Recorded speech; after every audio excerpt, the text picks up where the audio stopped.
பாவ மன்னிப்பு கோருவதில் தலையாய துவா.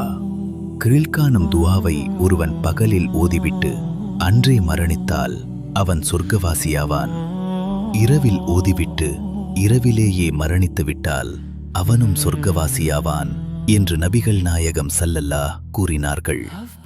அல்லாஹும்ம அன்த ரப்பி லா இலாஹ இல்லா அன்த خلقتني وأنا عبدك وأنا على عهدك ووعدك ما استطعت أعوذ بك من شر ما صنعت أبوء لك بنعمتك علي وأبوء لك بذنبي فاغفر لي فإنه لا يغفر الذنوب إلا أنت.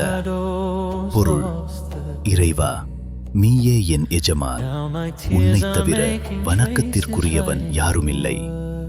என்னை நீயே படைத்தாய், நான் உனது அடிமை. உனது உடன்படிக்கையின்படியும் வாக்குறுதியின்படியும் என்னால் இயன்றவரை நடப்பேன். நான் செய்த தீமையை விட்டு உன்னிடம் பாதுகாப்பு தேடுகிறேன். நீ எனக்குச் செய்த அருளோடும் நான் செய்த பாவத்தோடும் உன்னிடம் மீள்கிறேன். எனவே என்னை மன்னிப்பாயாக.